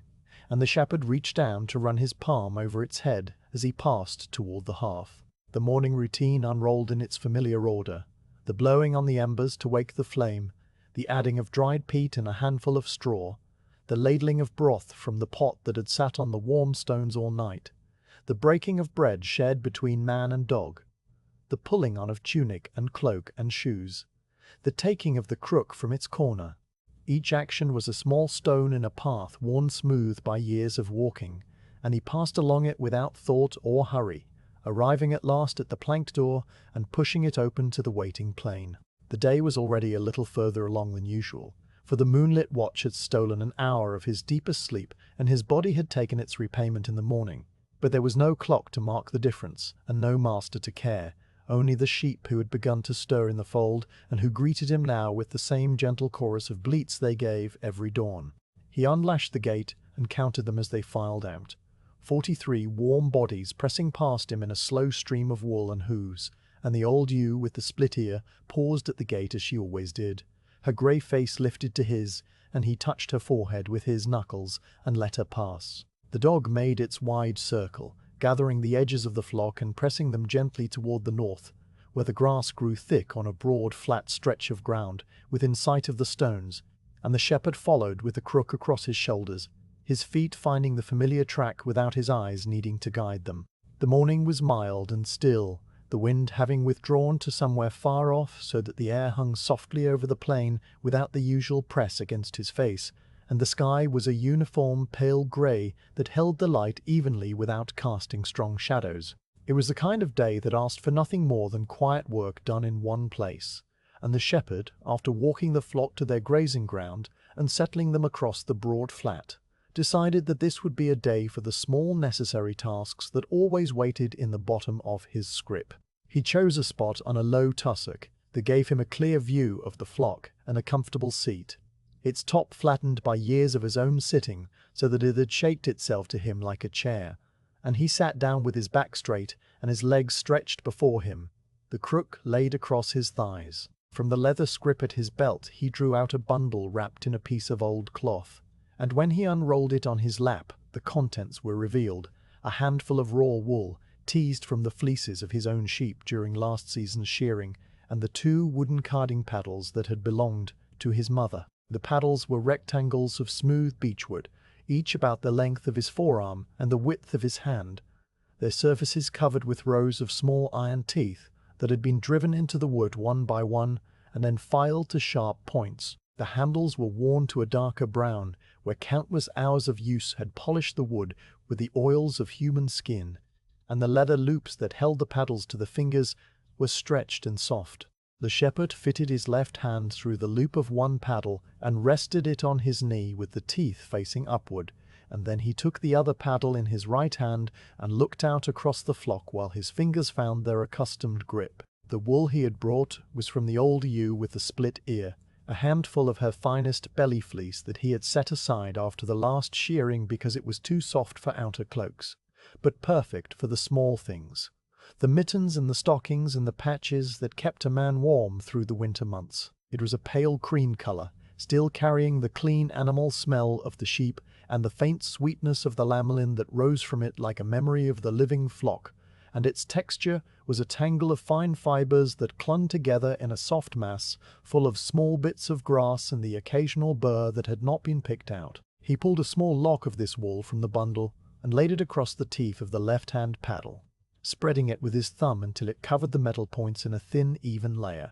and then he lifted the right-hand paddle and began to card. The motion was as simple and ancient as the plane itself, a gentle drawing of the right paddle across the left, the iron teeth of one passing through the iron teeth of the other and pulling the wool fibers apart, then a lifting and a returning and another drawing, over and over in a rhythm that never changed and never tired. The sound of the carding was a soft click at the end of each stroke where the teeth met and released, a small clean noise that repeated every few seconds, and beneath that the quieter hiss of the wool being teased and separated, its fibers untangling from each other and aligning themselves into a smooth web that spread across the metal points. The shepherd's hands moved through this work with the same unthinking ease with which he counted his flock, his wrists turning and his fingers pressing and the paddles dancing their slow duet in his lap. And his eyes, which did not need to watch what his hands were doing, travelled out across the grazing sheep and the grey sky and the distant stones. The process was a long one, for a handful of raw wool could not be carded once and finished. It had to be worked and worked again, passed from paddle to paddle and drawn through the teeth until all the fibers lay in the same direction and all the tangles were smoothed out and all the bits of grass and burr had fallen away onto his tunic. He carded the wool through once, the mass of it opening like a flower under his hands, and then he reversed the action, drawing the filled paddle across the empty one to transfer the wool back, the half-carded fibers lifting from the teeth in a thin sheet that seemed to float for a moment before settling onto the new surface. He repeated this 10 times, 20 times, the count lost somewhere in the rhythm of the work, and gradually the raw tangle in his lap was transformed into a pile of soft roving, a fluffy cloud of aligned fibers that glowed in the pale grey light with a creamy warmth. The lamolin smell grew stronger as the wool was worked, filling the air around him with a scent that was rich and slightly grassy, the smell of sheep and sun and the open plain all captured in a handful of fluff, and he breathed it in without thinking, as he had breathed it 1,000 times before. The dog, lying in its usual spot at the edge of the flock, with its nose on its paws, watched the carding with half-closed eyes, its body utterly still except for the occasional twitch of an ear when a bee buzzed low over the grass. The sheep grazed steadily across the broad flat, their heads down and their jaws moving in the familiar sideways grind, and their bells, though they wore none, would have rung a slow and gentle music if they had, their movements producing instead only the soft rip of grass and the occasional sneeze of a lamb who had got dust in its nose. The stones of Stonehenge stood grey and patient to the south, their surfaces muted by the overcast sky so that they seemed less like individual rocks and more like a single shape drawn on the horizon, a pale smudge of ancient intention against the pale grey of the heavens. When the first handful of wool was fully carded and lying in a soft pile on the cloth in his lap, the shepherd set the paddles aside and reached into his belt pouch for the small iron knife and the pocket stone that he always carried together. The knife was a simple tool, its blade no longer than his palm, and its handle a piece of antler that had been smoothed by the grip of his hand over many years, and its edge had grown a little dull from the cutting of cheese and the trimming of thorns and the 1,000 small uses a shepherd found for a blade in the course of his days. The pocket stone was a piece of fine-grained sandstone that he had picked from the bank of the Avon River many seasons ago, and its surface was worn to a smooth hollow in the centre where the blade had passed across it time after time. He held the stone in his left hand and the knife in his right, and he began to sharpen, drawing the blade across the stone in slow circular strokes that produced a soft grinding sound, a low whisper of metal on rock that blended with the click of the carding paddles and the rip of the grazing sheep. The sharpening was a task that could not be hurried, for a blade that was rushed grew uneven and lost its edge more quickly, and the shepherd gave it the same patient attention he gave to the carding, the knife turning in his hand at the end of each stroke, the stone moving slightly in his palm to present a fresh surface, the circle of the stroke always the same size and the same speed. He stopped now and then to test the edge with his thumb, feeling the way the steel caught at the ridges of his skin.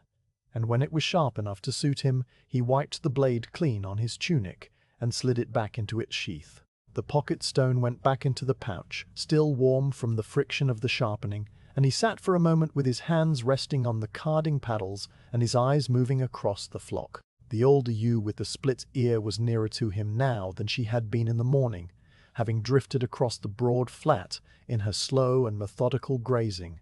and as he watched her, he noticed that she was favoring her right foreleg, lifting it occasionally and then setting it down with a ginger care that was not her usual steady tread. He rose from the tussock, setting the carding wool aside on the cloth, and walked to her through the scattered sheep, with the crook in his hand,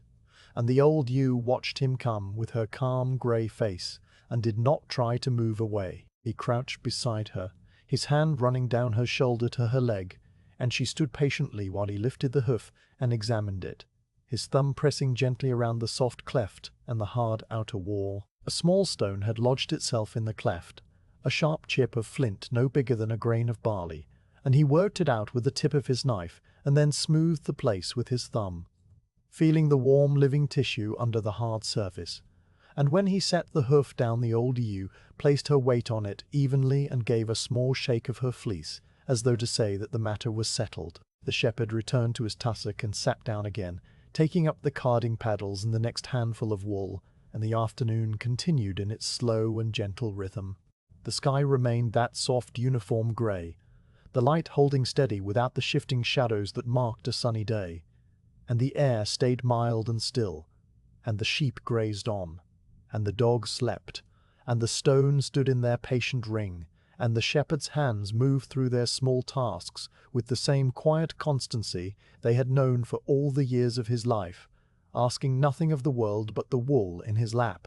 and the knife at his belt, and the flock spread before him before a living grickfy ranch cry.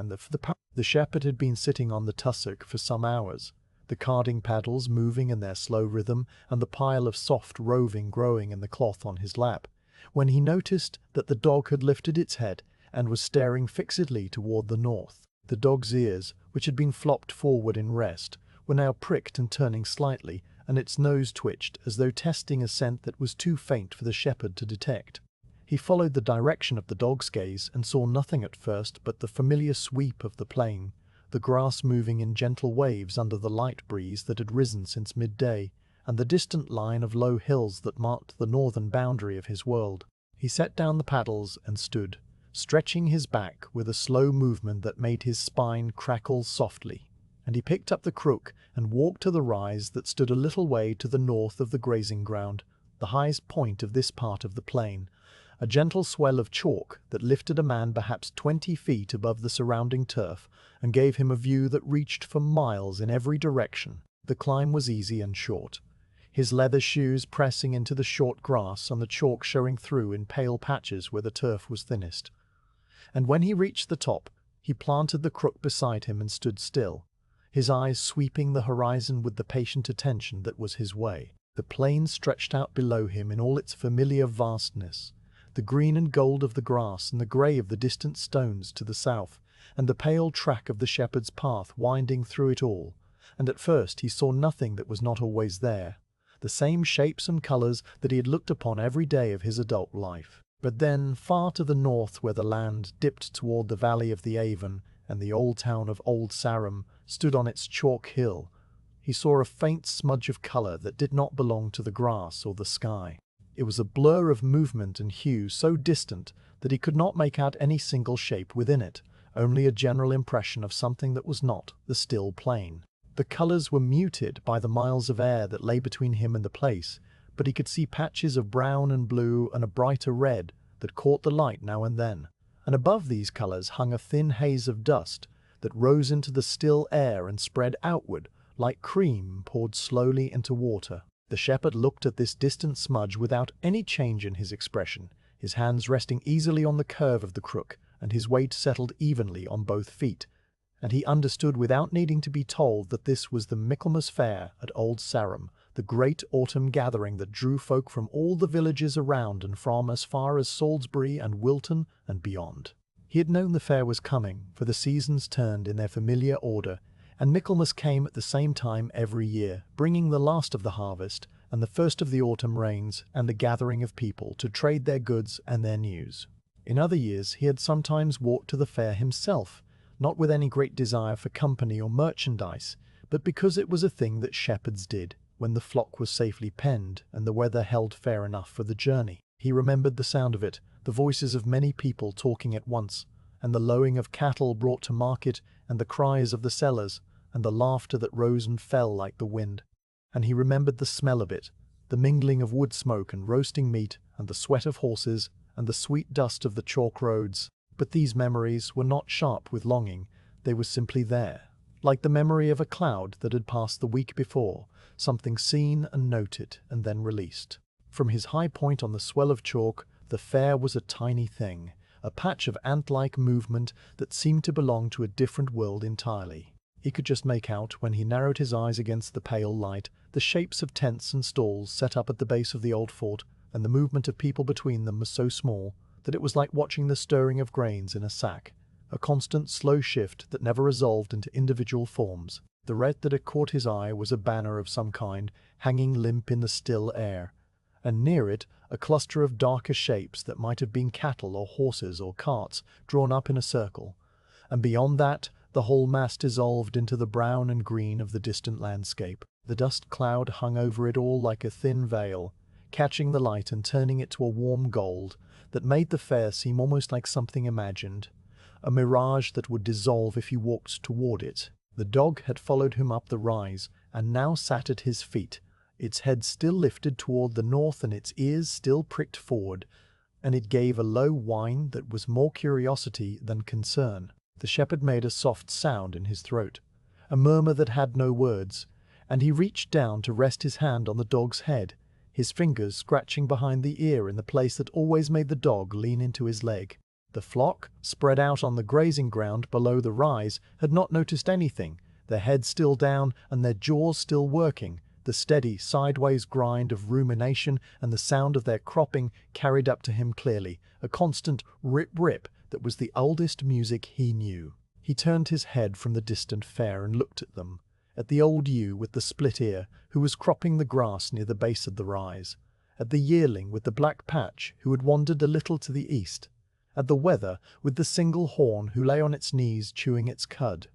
And the sight of them was so solid and so real that the distant smudge in the north seemed to become even more distant, even more like a thing seen in a dream. He stood on the high point for a long while, not watching the fair with any fixed attention, but letting his gaze drift over it, the way he let his gaze drift over a cloud or a passing bird, taking it in as part of the landscape, and asking nothing of it. The fair asked nothing of him in return, and he felt no pull to walk toward it, no loneliness but the company of other people, no regret that he was here on the empty plain, while others gathered in their hundreds to trade and talk and laugh. The solitude of the plain was not a lack of something, it was a presence in itself, a fullness that surrounded him and held him, and the distant voices of the fair, if there were voices, were too far away to reach him, lost in the miles of grass and air and silent chalk that stretched between his world and the world of men. A kestrel hung in the sky to the east, its body suspended on a point of air, while its wings made tiny adjustments to hold it steady, and the shepherd watched it for a time, the way it waited, and then dropped in a swift stoop into the grass and rose again with something small in its talons. The dog watched it too, its ears tracking the motion, and then it yawned and lay down on the warm grass at the top of the rise, its chin settling onto its paws. The shepherd shifted his weight from one foot to the other and leaned a little on the crook, and his mind, which had been occupied with the sight of the fair, began to wander along its own quiet paths. He thought without any urgency about the people down at Old Sarum, the traders who had come from far away with cloth and pots and iron tools, The farmers selling their surplus grain and their fattened pigs, the women with baskets of eggs and cheese, and the children running between the stalls with their faces sticky from honey cakes. He thought about the noise of it, the constant hum of voices that must be filling the air under the dust cloud. And he thought about how strange it was that so many people could gather in one place and make so much sound, and then, in a few days, go away again, leaving the hill as empty as it had been before. The fair was a temporary thing, a brief flowering of human activity that would last a week or two and then vanish. The tents struck, and the stalls dismantled, and the dust settled back onto the trackways, and the hill of Old Sarum would return to its usual silence. Just another chalk rise on the edge of the plain with nothing to mark it but the old earthworks of the fort and the wind blowing over the grass. The kestrel had settled now on a low thorn bush, its brown wings folded and its dark eyes watching the ground, and the shepherd turned his attention back to the immediate world around him. The sun, which had been hidden behind the uniform grey of the morning, had burned through the cloud in the last hour, and was now shining with a pale warmth that felt mild on his face. The kind of sun that came in late September, when the year was tipping toward autumn, and the heat of the summer was only a memory. The light had changed the colours of the plain, turning the grass to a brighter gold, and the distant stones to a warmer grey, and the dust cloud over the fair now shone with a soft luminescence that made it look almost beautiful, almost like a sunset in miniature, hanging low over the northern horizon. The shepherd breathed in the air, which tasted of dry grass and chalk, and the faint sweetness of the clover that still bloomed in the sheltered hollows,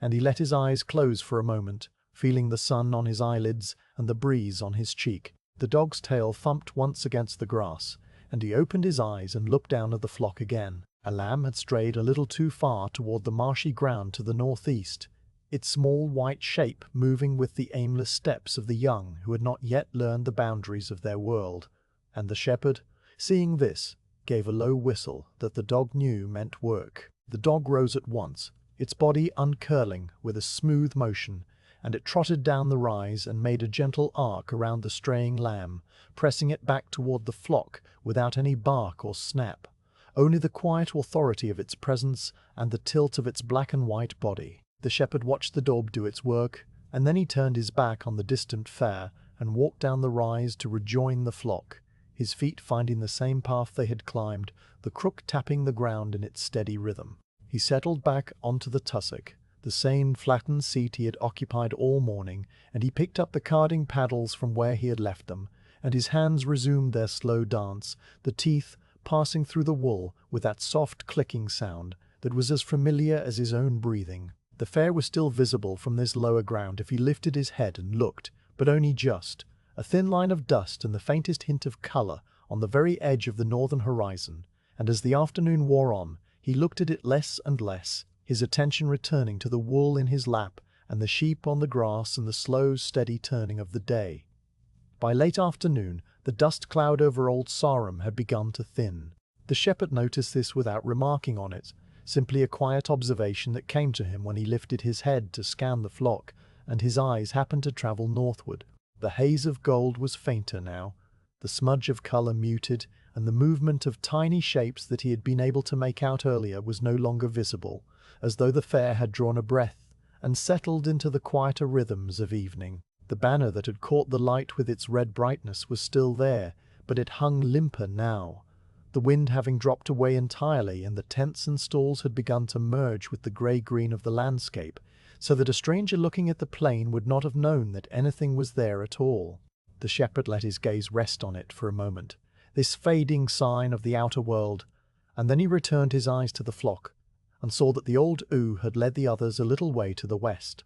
toward the lower ground where the evening shadows would be longer, and the grass would hold its moisture a while longer. The dog, which had been lying in its usual spot, rose and shook itself, its coat ruffling and then settling, and it looked up at the shepherd with a question in its brown eyes, a question that asked if the day was moving toward its close. The shepherd understood the question and glanced at the sun, which had begun its slow slide toward the western horizon, its light deepening from pale gold to amber, and he saw that the time for the homeward walk was indeed approaching. He packed the carding paddles and the pile of carded wool back into the cloth and tucked the bundle into his scrip. and he rose from the tussock and stretched his legs, feeling the pleasant ache of a day spent mostly still, but with the alertness that constant watching required. The fair was now almost invisible, a last faint smudge of darker colour against the northern sky, and as the shepherd gave the low whistle that started the flock on its path back to the fold, the dust settled entirely,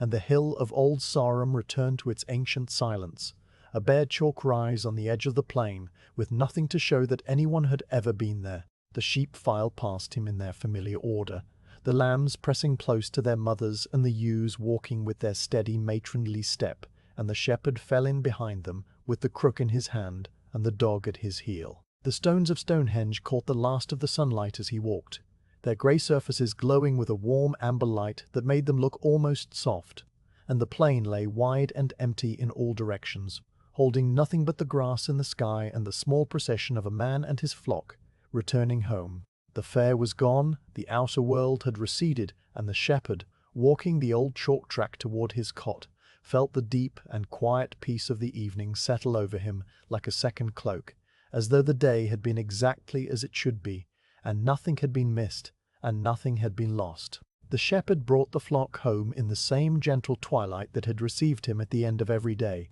the sheep filing into the fold with their slow and certain steps, while the sky above them deepened from amber to violet, and the first pale stars began to show themselves above the eastern horizon. He closed the gate and tied the leather thong with the familiar knot, testing it once with his fingers to be sure, and then he stood for a moment with his hands resting on the top hurdle, looking out across the plain that was now fading into a soft uniform grey. The dog sat at his feet, its tongue lolling slightly from the walk, and together they watched the last light drain from the sky and the darkness rise up from the earth like a slow tide covering the grass and the stones and the distant hills. Inside the cot, the fire was banked as it always was, the embers glowing under their blanket of ash, and he crouched to wake them with the same gentle breath he used every night, watching the small flame catch and spread across the dried peat. The pot of pottage hung on its iron hook,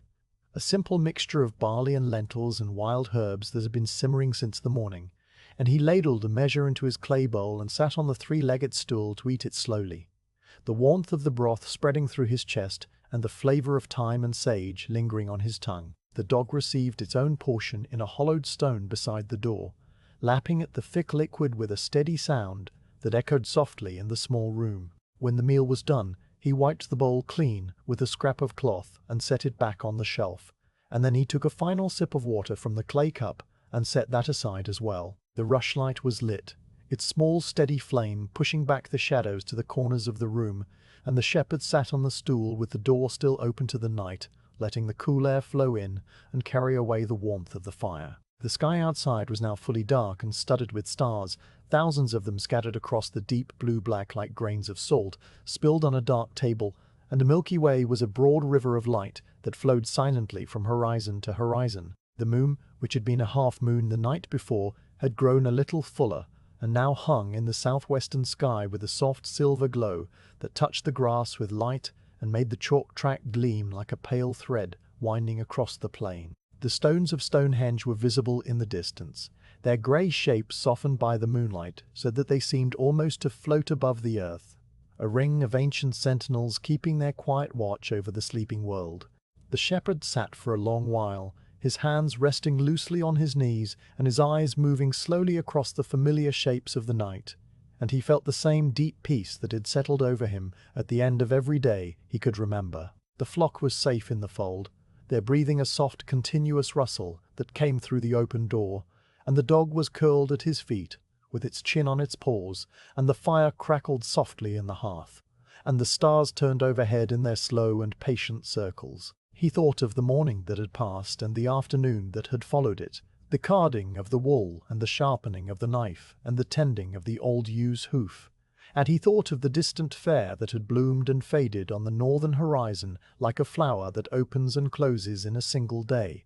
and all of these thoughts were without weight or urgency, simply small pictures that drifted through his mind like clouds crossing a still sky. After a time he rose from the stool and went to the door, stepping out onto the patch of grass between the cot and the fold, so that he could feel the night air on his face without the shelter of the walls. The grass was cool and slightly damp under his bare feet, and the breeze, which had been absent for most of the day, had returned now as a gentle movement of air that stirred the wool of his tunic and carried the clean scent of the chalk and the faint sweetness of the night-blooming flowers. He stood with his arms at his sides and his face turned up to the moon, and he breathed in the night slowly, filling his lungs with the coolness and the silence. The dog had followed him out and now sat at his heel, its body warm against his leg, and together they looked out across the moonlit plain at the distant stones that had stood there for longer than any memory could reach. The moon rode a little higher and the shadows shifted slightly,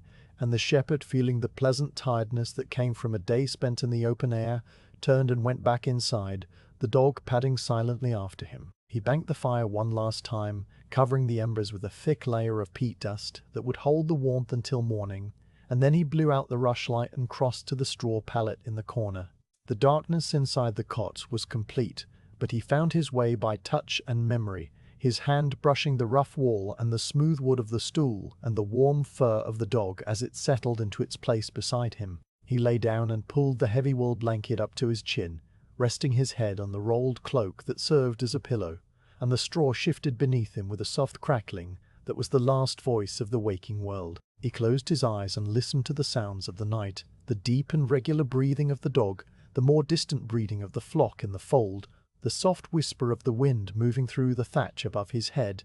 the vast and encompassing silence of the plain under the stars. His body sank into the straw, and his breathing slowed to match the rhythm of the sleeping world around him, and his mind, which had been quiet all day, became quieter still, a still pool of dark water that reflected nothing and asked nothing. The stones of Stonehenge stood in their ancient circle under the moon. The sheep slept with their heads resting on each other's warm fleeces. The dog dreamed its slow dull dreams of rabbits and fields, and the shepherd, with the day now fully behind him, drifted gently into a deep and dreamless sleep. Nothing had changed, and everything was as it was, and the plain lay at peace under the turning sky, holding within its wide and silent embrace the cot and the fold and the man and his flock, all of them resting together in the quiet heart of the night.